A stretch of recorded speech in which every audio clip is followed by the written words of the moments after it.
shall we? I'll be happy if we never have to watch Grixis Delver again.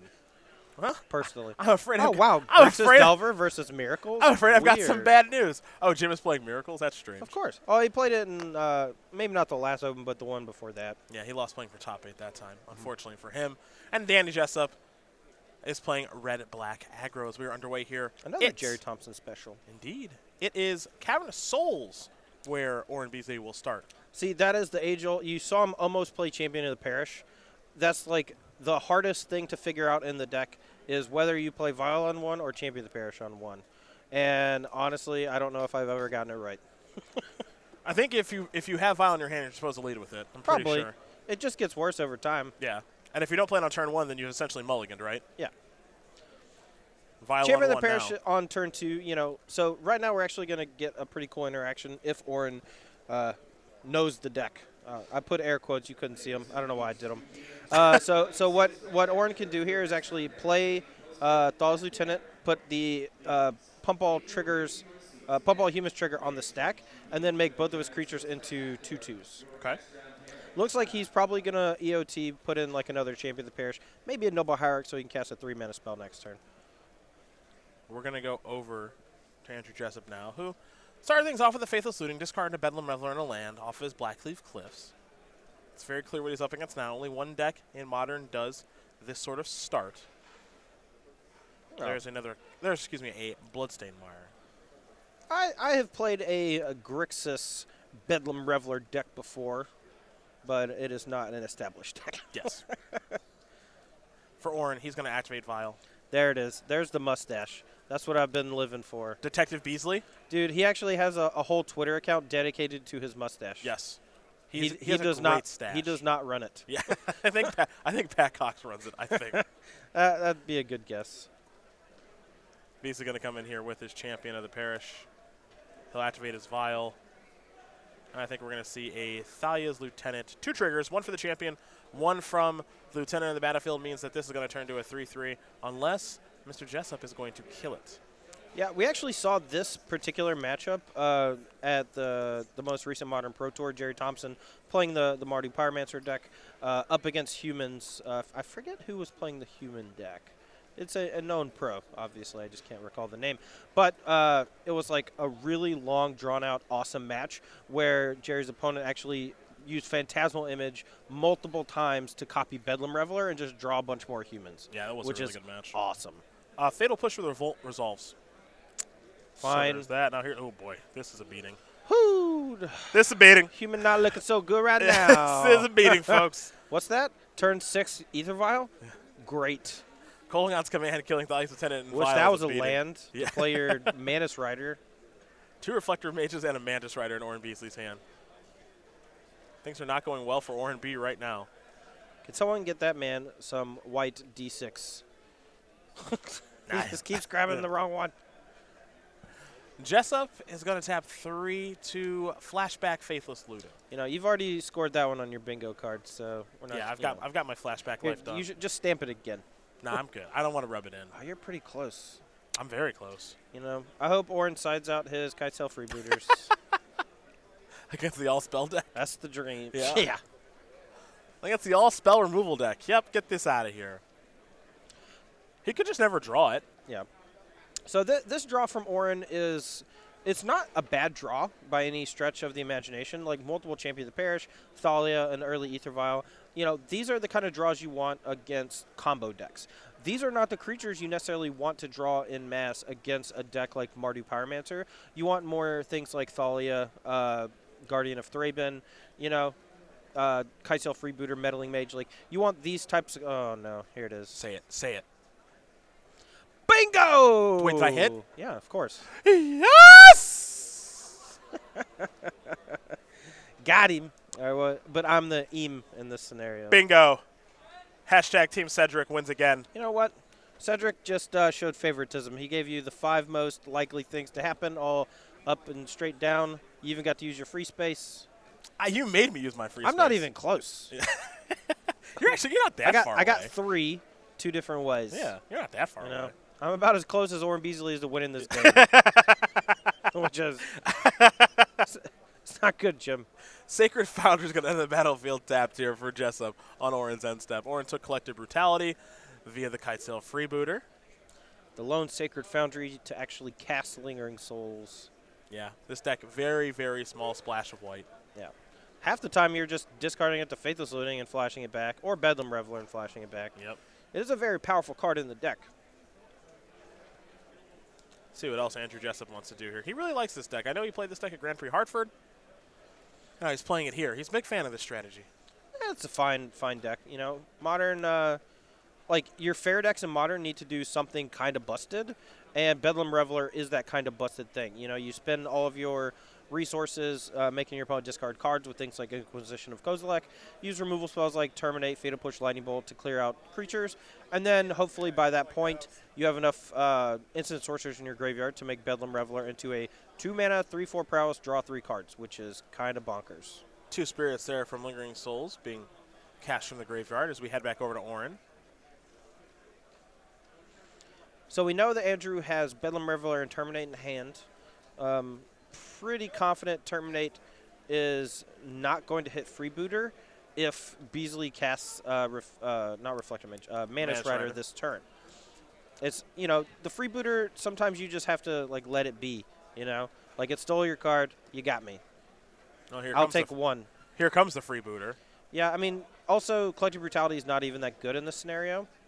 And this is why Oren actually took the Brutality over the Terminate, because he wants to kind of force Andrew to burn his better removal spell right now.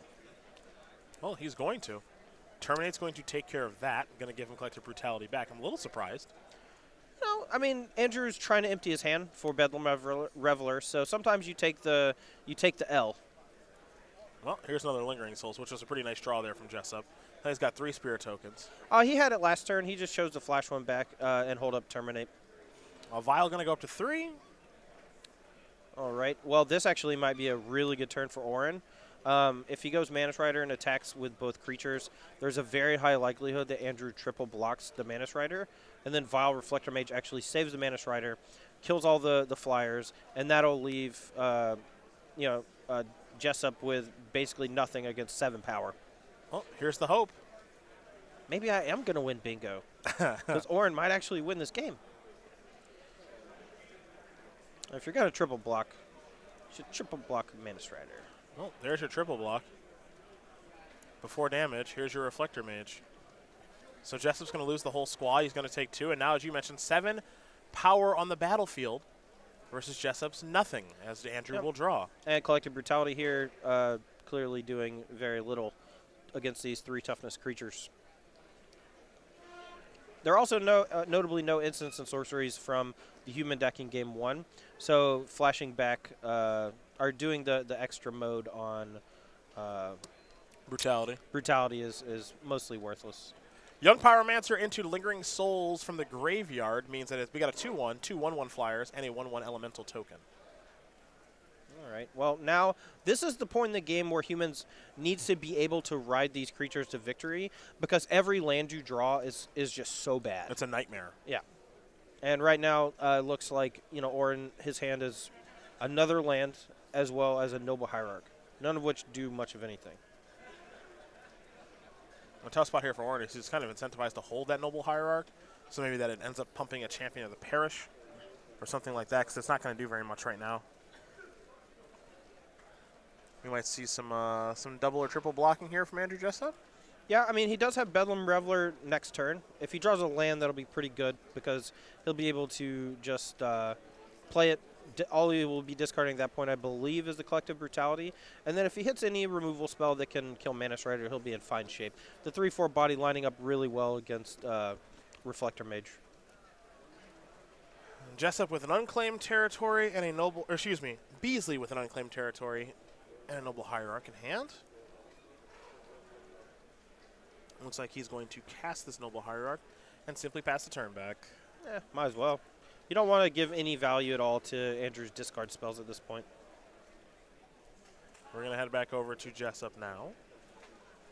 So he did draw a land. I believe he has 1 extra card besides the Brutality. He may want to just fire off a Brutality of drain you for 2.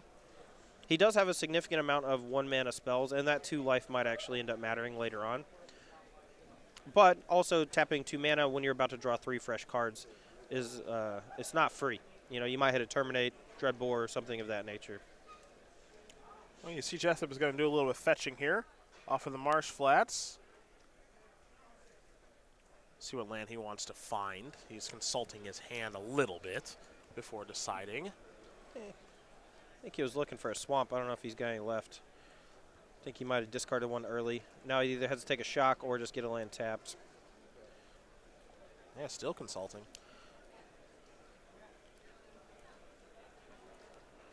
All right, looks like it's going to be Blood Crypt untapped, so he's going to take 2. Yeah, so Brutality here, pitching the excess card, which I don't know what it is, to drain as well as kill Noble Hierarch is probably going to be on the docket. And then Bedlam Reveler for 2 mana almost assuredly. I haven't counted the graveyard. He's cast a lot of sorceries. He has had his fair share of them. And then he really needs to draw a 1 mana spell that he can cast to kill the Mana Strider. But he'd still be at 10, effectively 7 from the Mana Strider. Any additional Mana Striders, though, would be fairly problematic. Here's Collective Brutality. He's going to take care of the Noble Hierarch and make an elemental token from the Young Pyromancer. So there's that. And now here is Bedlam Reveler. He's going to have to discard his... I was wrong. He's only got 5? I guess he has been flashing back a lot of Faithless Lootings and... Lingering Souls. Lingering Souls, Yeah. okay. I guess he would know better than me. 3, 4, 5. Yeah. Yep, okay. I was wrong. I take it back. He'll discard a Bedlam Reveler. Yeah, it's always bad to draw those in multiples because you can never get both of them onto the battlefield. Let's go back over to Orin B, who really needs to draw a Mantis Rider like this turn. Yeah, Phantasmal Image would be... Ooh, there it is. Did he peel one? He did. Skilled. Whoo! You're down at 2 now. Yep. Zip zap. Taking a bath.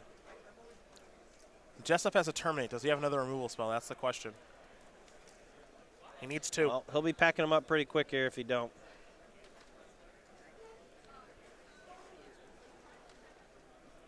Could also use a Lingering Souls. Young Pyromancer. Land. Dealing 20 this turn is going to be tough.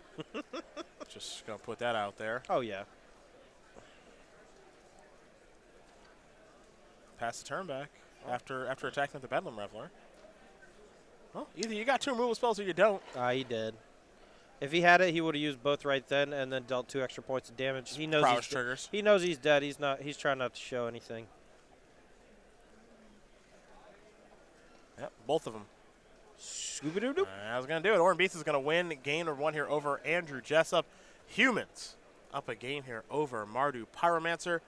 And if we have some time to update that board, we will. But actually, you know what? We'll take a look at that when we do come back, because first we got to hear from our wonderful people over at Twitch.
Hello, everyone. Welcome back. SCG Baltimore Open Weekend at SCG Tour. Hashtag SCGBALT all weekend long for your tweets. So Cedric Phillips and Todd Anderson here in the booth. Nick Miller hanging out in the feature match area as we're getting ready to watch game number 2 between Andrew Jessup and Oren Beasley. Beasley able to win game number 1 off the back of a couple of Mantis Riders. Holy moly. Yeah, pretty good Magic card. However, Andrew Jessup's got some nice cards. Andrew Jessup has some nice cards in his sideboard here.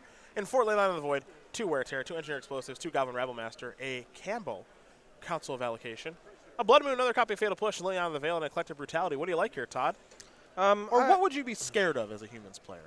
As a Humans player? Sure. I mean, mostly you just want things that try to 2-for-1 or don't necessarily get hit by removal spells. Auric Champion, the life doesn't matter that much. It's mostly for mono red, but it does have protection from black and red. And the only thing that can really stop it out of the Pyromancer deck is Lingering Souls. Everything else is black and red. Okay. So I don't mind it here. You can get it pretty big with, Champion of the Parish. You can copy it with Phantasmal Image, and then it can just never get targeted, so it will never die. So that's cool. I don't really like Hostage Taker. I do love Izzet Staticaster. Being able to take down Pyromancer and the tokens and the Lingering Souls tokens is a huge deal. And then we have some useless Damping Spheres that don't do anything. So I'm going to mark that on my bingo card. Not just kidding. I don't hate Dismember. It's not great. But sometimes you just need to clear a Bedlam Reveler. Like, it's just their main way to kill you. And then Sin Collector is obviously very good, being able to strip them of a card, and they can't get it back like they can with Kite Sail. Fair enough. Well, those are the options there for both players. They're presented. We're about to be underway here. So, sideboard's down, match on up. And it will be Andrew Jessup on the play. Jim Davis did win game number 1, as did Danny Jessup. So Miracles, Mardu Pyromancer, and a red-black aggro. It is not often you see Andrew Jessup get carried. We might see that this round. Yeah. The team on the left currently up 2-1. Beasley taking a mulligan as well. You see Justin Parnell is playing Grixis Delver, and as I mentioned, Aintrazi with his Bant Super Friends deck. If we have time to jump that way, we know you're interested. We certainly will. I'm interested. I hope Oren beats him real fast. I want to see that Bant Super Friends deck in action. Although I assume that we're not going to get a ton of Super Friends action against red-black aggro. It seems it's difficult. Going to be you take control very quickly with Settle the Wreckage, or you lose. Yeah, only 2 copies of Settle the Wreckage actually in Ali's deck. He's tapping out a bunch. He's got a lot of Planeswalkers. Yeah. Dovin, are you serious? He's got Ollie. He's got Come on. A Johnny Unyielding, 3 Teferi, 2 Oath of Teferi. Does he have any creatures? No. Haze of Pollen? Yeah, that's okay. That's what I'm being targeted by every weekend in the spring. Okay. That's a cool deck, Ollie. I really want to see that now. 3 Heart of Kieran. That's how he wins. Cool. 3 Nissa, Steward of Elements, 3 Getting in the Trials. That's how he wins. A Dovin Bond, 3 Karn. Yeah. That's a neat little deck. I mean, it's an Ollie deck. It's very much an Ollie deck. Oath of Teferi seems like gas. Yeah, this is very much an Ollie deck as we are underway here. He should have Wrath Capuchin, so all his stuff's instant speed. That'd be tight. You could instant speed Oath of Teferi because it's legendary, and then untap and play Planeswalker and go tick up, or tick up, tick down. That'd be cool. Okay. All right. Oath of Teferi, what, 5 mana? Yeah. Okay. Noble Hierarch here for Oren. I wish it was 4 mana. It also blinks something when it enters the battlefield, so. Might be too good at 4 mana. I'd blink itself, keep blinking it. A Marsh Flats here from Andrew Jessup. Noble Hierarch, notably one of the, any 1-drop from the Humans deck is going to be a solid start. Champion of the Parish, Noble Hierarch, Aether Vial. Whenever your draws don't feature one of those 3 cards, I would say that your odds of winning decrease significantly. With that said, you don't always want to mulligan a hand that doesn't have a 1-drop. There are some decks in some formats where, mulliganing a hand that doesn't do anything on 1 is more than fine. This is not one of them. It just depends on the type of hand you have. Bangarang! Rufio! Staticaster took care of that. Yeah, well, Bull's going to take care of Staticaster right now. Ooh. We're going to start with the Faithless Looting. Okay. Personally, I like waiting with Staticaster as much as you can, but that way you get maybe multiple uses out of it. At this point, there's no reason for Andrew Jessup to put anything onto the battlefield that has 1 toughness until he's able to kill the Staticaster. The Faithless Looting discarded not 1 but 2 copies of Bedlam Reveler. My guess is that he has a 3rd Bedlam Reveler in hand. Fair enough. That's just a guess. He could have a bunch of removal and he just needs all his removal. Let's go back over to Oren B. Now, Oren does not have the most aggressive of starts. He's got another copy of Noble Hierarch. He's got a Sin Collector in hand. Please attack with the Staticaster. Please attack with it. I have a thing for this. What do you have? Attacking creature gets exalted. Oh, sure. Woo! And if it's the Staticaster, that's just icing on the cake. I know I've already lost bingo, but I really just want to hit bingo. Okay. You know, and I'm going to keep doing it. You don't have to. Well, I already won. So here's Sin Collector. Well, it's obviously not a very good bingo card if you got it within 5 rounds on the first day. Yeah. I blame Nick Miller. Isn't it, though? Yours was too easy. Isn't it?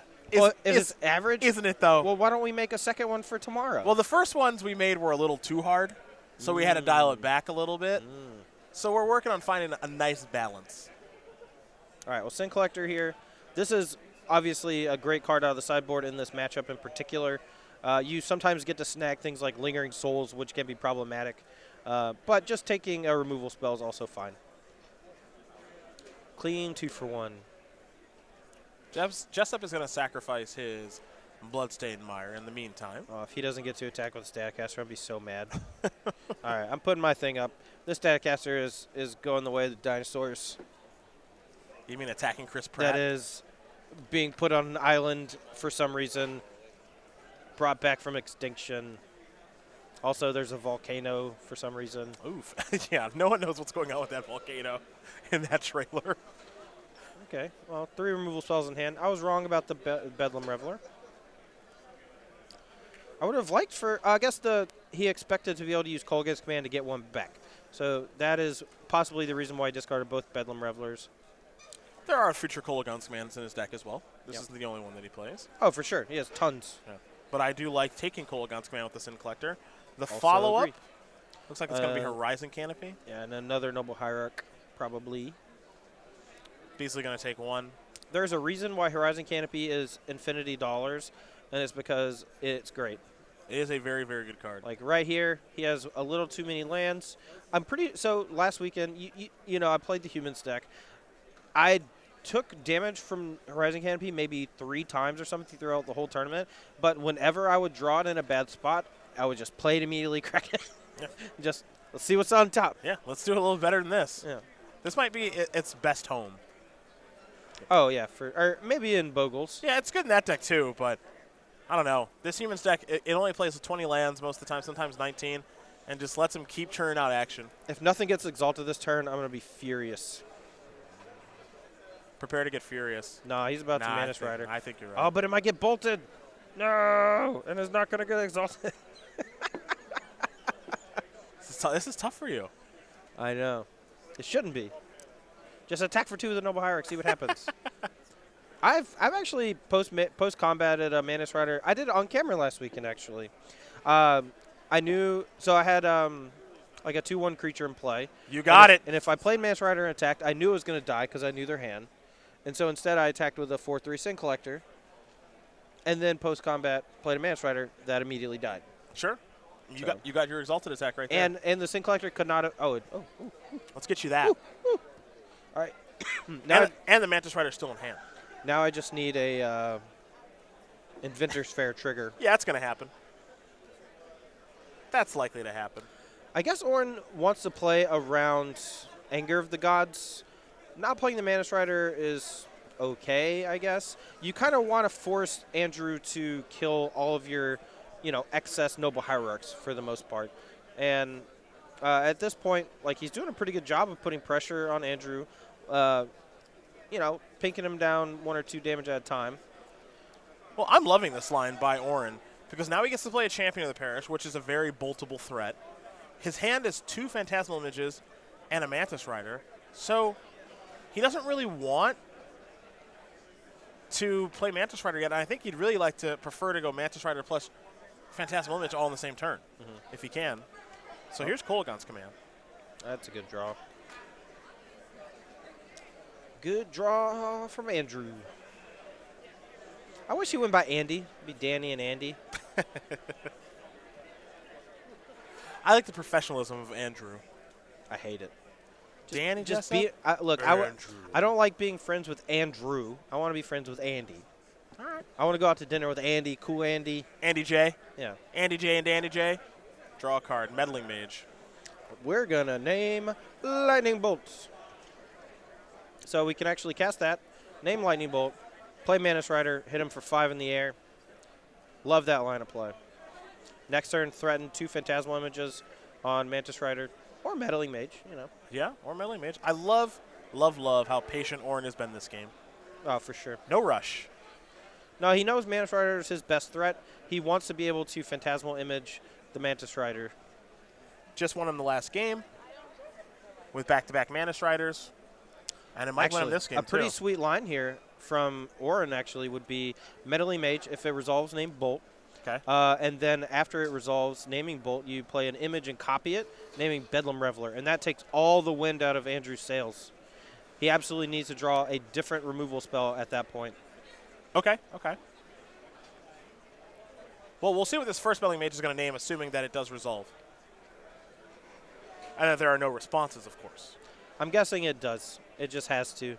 Andrew just has to hope to peel a different removal spell for the Meddling Mage. There's Mantis Rider. In for 5. Jessup is down to 7. Bolt was the name. Oh, he had push. Well. Okay, so now he gets to bolt the Mantis Rider, and he's in fine shape. If he draws a red source, he can actually bolt the Mantis Rider and play Bedlam Reveler. Or did he get back Young Pyromancer? Am I just misreading this completely? Yeah, he got back Oh, that's my fault. I just assumed it was going to be Bedlam Reveler. Oh, there's more time to get to that. I think Pyromancer does a nice job. Of stabilizing things. Oh, for sure. Especially against, all the ground creatures. I think Mantis Rider and Freebooter are the only flyers, so. There's Blackleaf List, pass the turn back. 3rd Phantasmal image, huh? Yeah, not great. I mean, you could try to copy the Mantis Rider, but you're just going to have to settle for copying either Noble Hierarch or Young Pyromancer. I think you just copy Noble Hierarch, yeah. Sure. I don't play another one, though. I save it in case I draw a Mantis Rider, and then I have the potential of, 6 burst damage. Yep. I think you're clear to take off here with a attack with a 3/4. Okay. Back over to Andrew we go. He's trying to tie this thing up for his team. You saw Aintrazi do that for his team against Danny Jessup. They're all tied up playing game number 3 of Standard. Here's a Faithless Looting. A card that Ben Friedman called the Brainstorm of Modern. That boy's a fool. I think I may agree with old 40-card Friedman. It's very good. If it was Brainstorm, it would be ubiquitous. Perhaps. Not every red deck wants to play Faithless Looting. If it was Brainstorm, it'd be in Burn. Maybe it should be. Maybe you should play a different deck if you're trying to play Faithless Looting and Burn. Ancient Ziggurat out the draw. He'll attack here with Noble Hierarch. Yeah, Noble Hierarch and Exalted, not the best against Young Pyromancer, especially in this deck because you have so many ways to tear through your deck with Faithless Looting as well as Bedlam Reveler. The odds of him missing a beat is pretty low. Jessup really getting it going now with his deck. He's got Young Pyromancer. Just kind of holding down the fort. He's got Terminate in hand. I believe he also has a Collective Brutality. He'll probably just fire that off and kill one of the Noble Hierarchs. Might be time to actually start attacking with Young Peasy, which I kind of like. Oh, yeah. I can't get that deep. I was trying to do the Ferris Bueller. Ooh, yeah. Who does that? I don't know. It's like a song, right? It is a song, yes. That's what I thought. Google it. It'll be the first thing I do. We have the entirety of man's knowledge at our fingertips, and we're like, who did that song for Ferris Bueller again? Yeah, I can't figure it out. Just can't figure it out. It's like that's what we're going to use it for, Well, that was a really good draw from Orin here. The Dismembers out of the sideboard looking pretty good here. I would do this on upkeep. Apparently, Oh Yeah is by Yellow, a Swiss band. Thanks, director, for telling me. Now you know. And now you know. You know what that's from? No. Bill Nye the Science Guy. Oh. Get an education. I mean, I watched Bill Nye a bunch when I was a small child years and years ago. It's a great show. Yeah. The new one is not as good, I've heard. Oh, of course. Of course the originals are always the best. When is the newer version of the original better? I don't know. Spider-Man? Batman. Dark Knight is way better than Adam West Batman. Fight me. I'm sure there's going to be a lot of Adam West nerds coming at me. Yeah, on you're Twitter about right to you're about to get a beating. You know what? You're about to take a beating. Dark Knight is one of the best movies of all time. All time strong. Well, just saying strong. Well, it is a very good movie though. You know, it's not better than like the Justice League, but you know. No offense to anyone involved with that movie, but try again. But I'm about to offend you. Your movie was bad and you should feel bad. Thalia's Lieutenant. Yeah, I mean, Andrew here, he's run into the classic problem of having to answer every threat. You know, there is no such thing as a wrong threat. There are such things as a wrong answer and not having enough of them. And that appears to be where we're at right now. Thalia's Lieutenant is going to make these Noble Hierarchs even better. And now the question is, are we going to see a Phantasmal Image on a Noble Hierarch? And I think we might. Ooh, I know. Or excuse me, on a Thalia's Lieutenant. My bad. I don't like this. I wish he would attack with a Noble Hierarch first, baiting the Terminate, and then the Phantasmal Image post-combat targeting the Lieutenant. Because now, well, I guess it's not that much of a difference. Well, so you are okay with this? Yeah, because I mean he's just going to kill everything anyway, and if he does, you know, you still get a Noble Hierarch, and then you still get to attack for more damage. So it's not that big of a difference. You get another Exalted trigger from this. Yeah. So 1, 2, 3, 4, 5. Going to put Jessup down to 2. Yep. That's not that bad. No, 2 life with, 3 creatures with 1 power. So next turn he just turns all his 1 power creatures sideways. You know, doesn't get blown out by like 1 spot removal spell. Yeah. Well, that's going to change some things. Yeah. Now we're just gonna, I guess, chip in for 5 again and not threaten to lose 2 of our Noble Hierarchs since they're only 1/2s. Horizon Canopy, the draw. There it is. Just put it in the graveyard. Yeah. You don't even have to do anything. Just put it in the graveyard. What are you doing? Draw a card. There it is. Yep. How you say a GG? Pretty good draw. Yep. He can also, while the shields are down, play his last Phantasmal Image. I believe he still has 1 more in hand to copy the Thalia's Lieutenant, but that would make his attack significantly worse. So the only reason I like that play that you just mentioned, copying Thalia's Lieutenant, is because he's still susceptible to Anger of the Gods right now. Sure. So I actually kind of want to do that just so he doesn't lose to an Anger top deck, like a Sweltering Suns or some other 3-damage spell. However, Andrew Jessup does not have it. He'll extend the hand, and Oren Beasley will win his match over Andrew Jessup. 2 games to 0. Humans defeats Maru Pyromancer. You see at the bottom there, red-black aggro in the hands of Danny Jessup takes care of Aintrazi in his Man Super Friends deck, which means we got to go up top and watch Jim Davis play Justin Parnell. Do we have to? We do. We do. No offense to Parnell and Jim, but I want to watch different Legacy decks. I want Jody Keith. And when Jody Keith gets on camera again, because they're doing really well, when Jody Keith gets on camera again, I want to see that black-green Turbo Depths deck. All right. You know, we gotta appease the Legacy guys every now and then. You know, maybe we do some standard. These new standard decks do look pretty sweet. We'll work ourselves in a little bit of everything. I want to see that Turbo Depths deck. All right, we got Jim up a game against Parnell. Life total's 3-17. Okay, that's a lot to a little. Yeah. If Justin Parnell is able to close this game out, they will need to play pretty quickly in the last game to finish the match.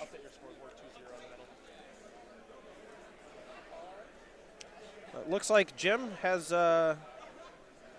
he's stabilized, but 3 life is pretty hairy. A single lightning bolt changed things real quick.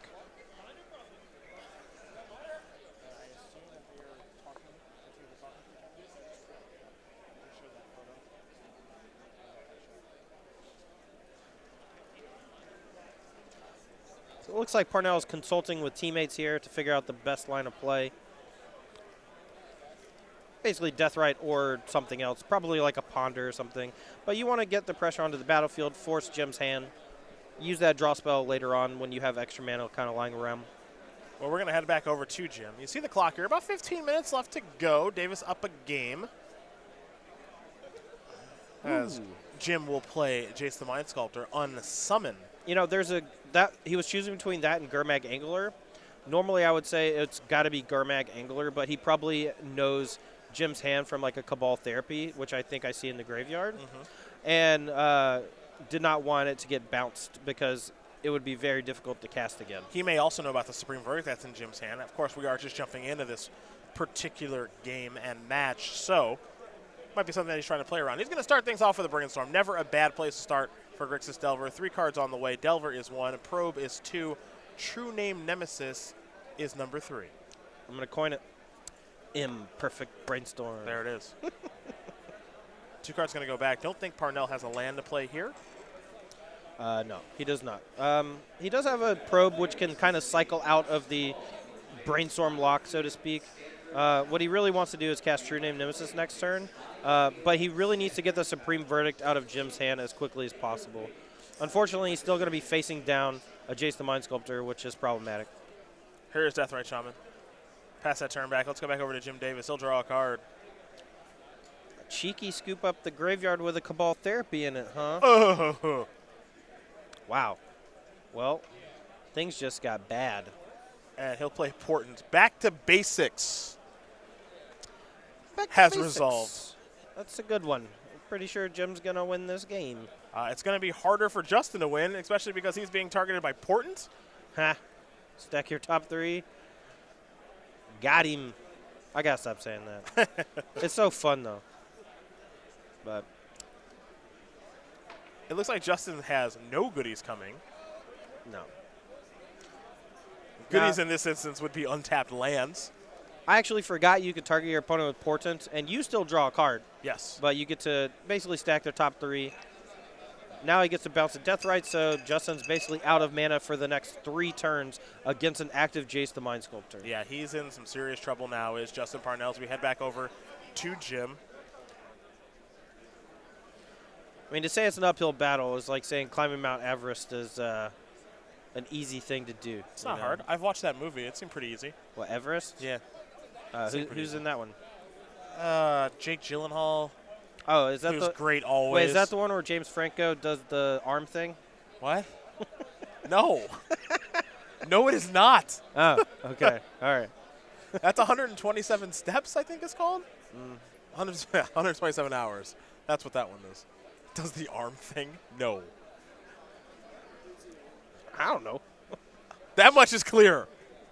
That much is clear. Look, at least once a broadcast from here on out, I'm going to try to bring up 127 hours. Noted. Just, you know. Noted. Hey, did you see that new movie with James Franco?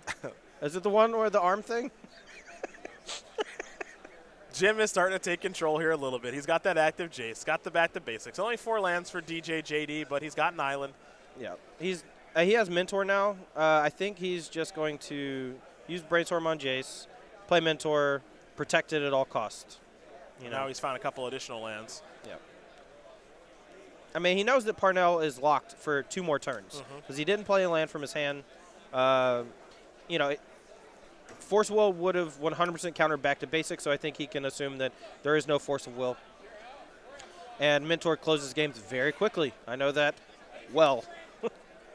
That is one thing that is nice about Monastery Mentor. It is a good card, of course, but it is a game closer very quickly. So here's a Brainstorm. He'll make a Monk token. You see a lot of people say that you should, and I quote, never cast Brainstorm on your opponent's end step, you know, on like turn 1. Sure. In this scenario, all you want to do is get Mentors as many tokens as possible and close the game. And since you already have an active Jace, the value of a Brainstorm goes down significantly. So burning that there to get a token, 100% correct. I'm a fan. With Brainstorm, obviously very powerful card, but there are no hard and fast rules about when to cast it. It's a very hard card to play correctly. Yeah, you must not talk to AJ Soccer very much. It's a hard card to play correctly. That's true. I'm pretty sure I cast Brainstorm on my opponent's EOT like 3 times a tournament on turn 1. Just smooth my draws out. Going to be using all my mana every turn. Comes up more than you think. You don't got to overthink it. Sometimes just cast your spell. Yeah. Flooded Strand. I feel like we're going to go Snapcaster Portent on Parnell just to keep him off the lands. Hit you for 5. Maybe snap a Brainstorm as well. We got a lot of pressure coming. The game is effectively over. This back to basics was brutal. Yeah, this was a very, very good back to basics. Jim's going to put a couple of cards back, find another copy of Monastery Mentor. Totally fine in multiples, of course. There's another mentor. You can plow a token to gain a token. Yep. Gain some life, too. Make sure you don't lose to lightning bolt somehow. Yeah. I think Snap Portent on Parnell is going to close it. Yeah, I think that's a good line of play. Jim is just kind of making sure he doesn't lose. Also, his teammates are chiming in a little bit. Maybe breaking his disruption some, but at the same time, they do want to make sure that he finishes the match quickly. A couple of different cards here for Davis. He will just leave them there. Snapcaster Mage is the card that he will pick up. And now here's an attack for at least 3, but it looks like it'll probably be 6 or 7. It's just 5. Just 5? Okay. Yeah. We'll go to Parnell. Parnell will draw a Brainstorm. He will Gataxian Probe you. Ow. And that is going to do it. Jim Davis is going to win this match here over Justin Parnell, 2-0. Miracles, Mario Pyromancer, and Red Black.